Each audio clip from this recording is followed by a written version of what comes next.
Hello, this is Curtis Westbay, and this is my presentation for Module 15, the case study.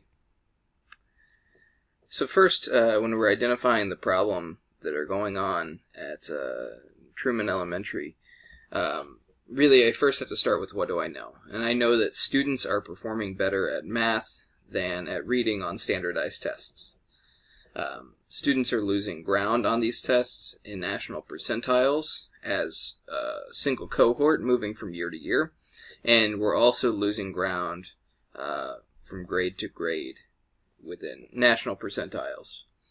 I know that instructional practices for reading in those ELA classes vary widely from staff member to staff member, according to the reading specialist's reports on his observations, and that also from the reading specialist, differentiation is just not occurring as it's needed in these classrooms.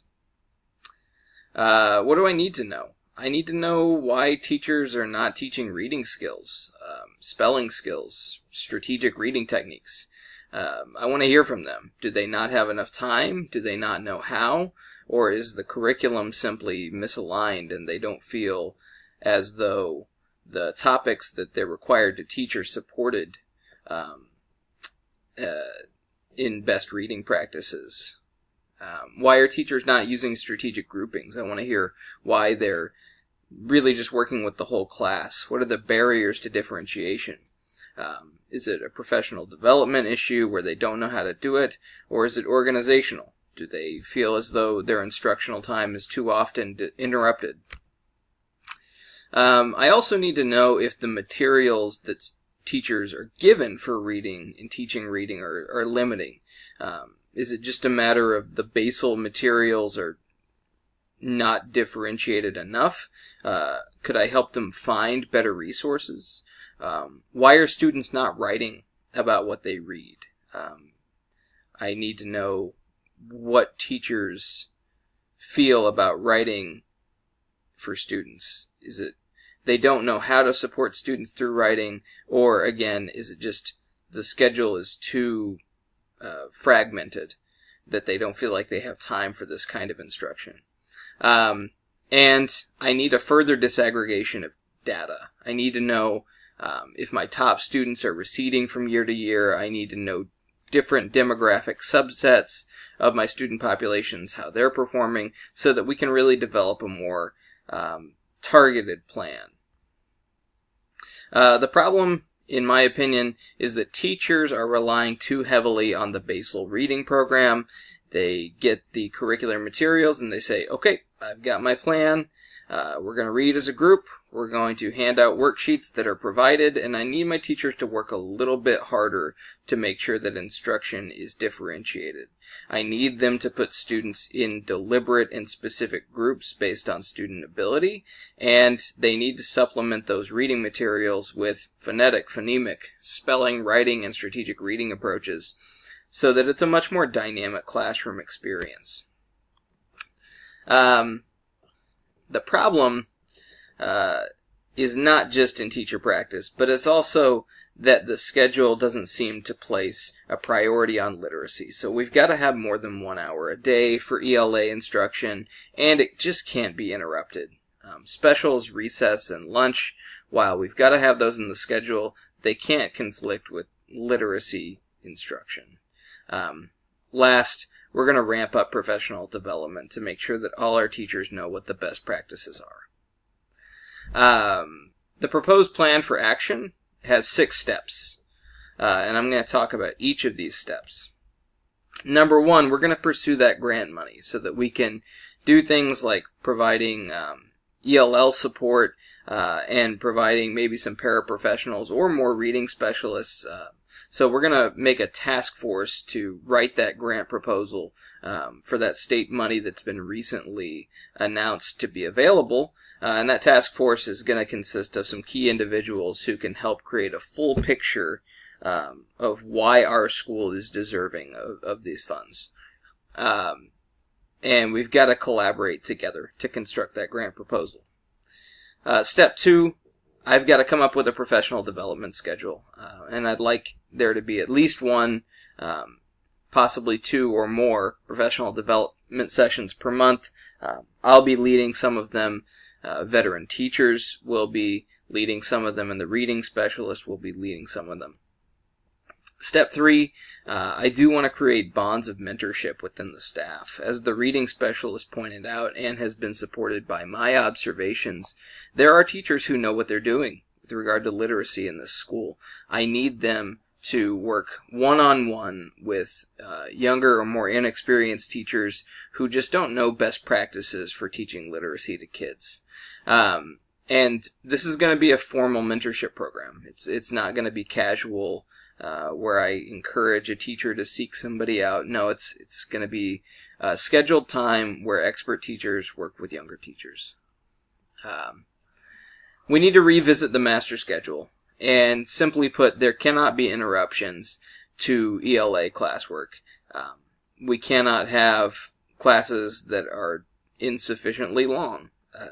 We need to allow our teachers time to have multiple activities that support language acquisition. And whenever possible, I'd like these classes to be staggered throughout the day so that the reading supervisor and myself can pay frequent visits to these classes.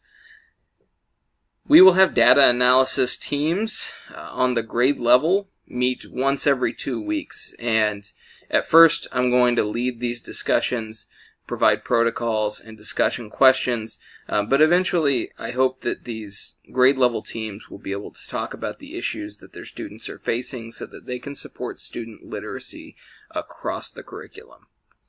And last, I need to be in classrooms much more. Having regular unscheduled observations. Sometimes they'll be short. I'll just pop in for 5 or 10 minutes and see what's going on. Sometimes they'll be long and formal. But the goal here really is just to provide as much feedback to my teachers as possible about their instructive approaches to literacy.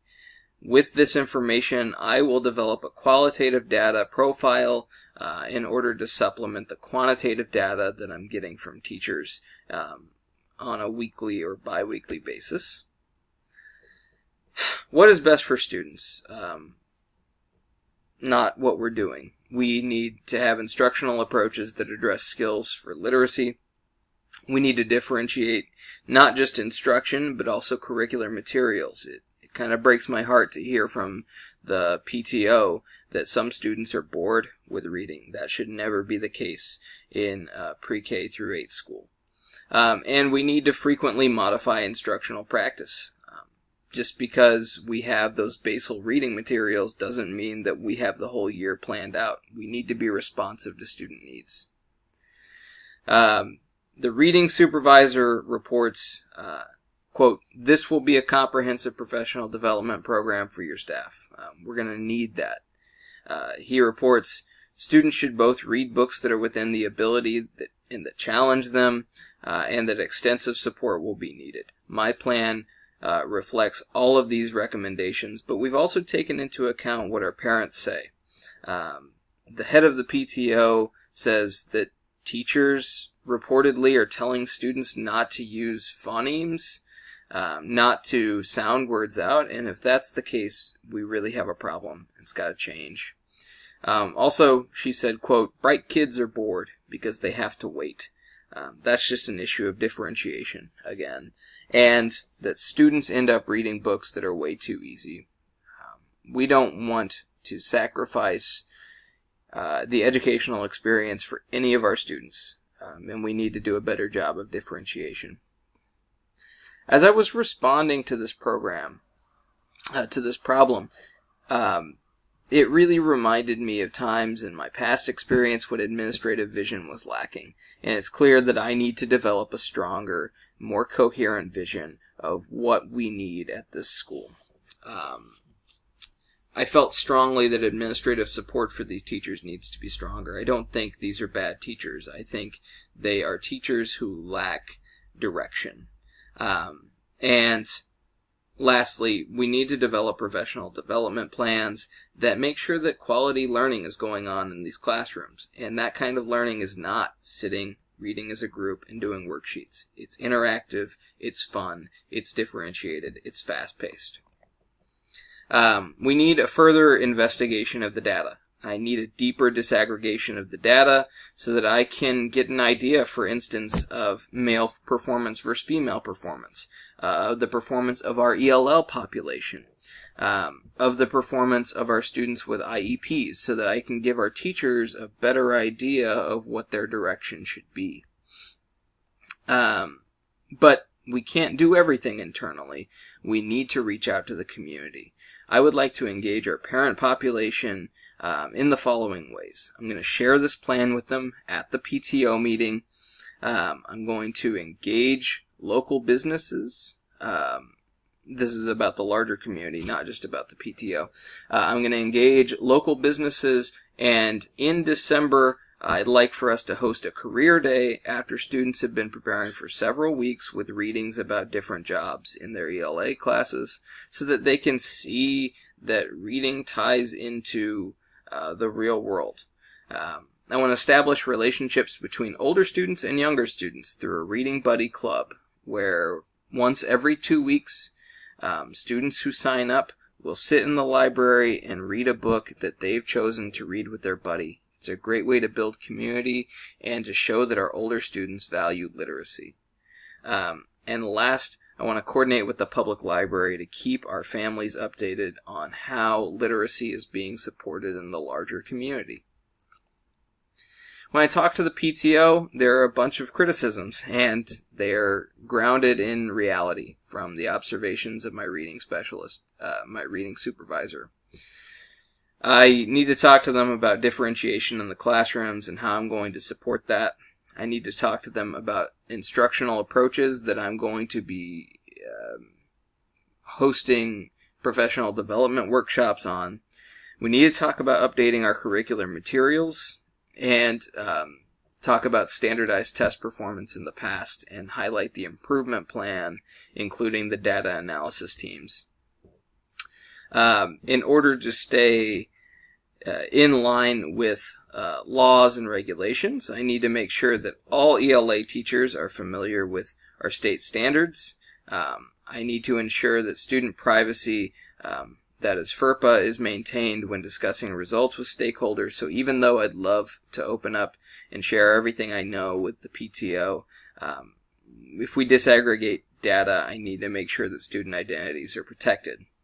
And last, I need to coordinate with the Student Services Office, because there are in the state of Missouri 30-day ELL screenings, and also throughout the year we need to make sure that we're executing and updating IEPs and 504s. Last, I will advocate in the public with decision makers. This could be on the local level with bond issues coming up seemingly every few years that could provide funding for curricular materials. I need to be out talking to the public about the importance of supporting education. I need to update policymakers with data-based evidence on the issues that our school is facing.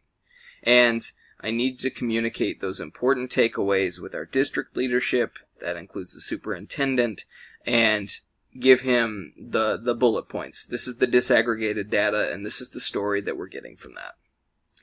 I really appreciate you all listening to this plan. I hope that it is strategically sound, but if you have any feedback from me, I would love to hear that in the comments section of our Google community page. Thanks so much.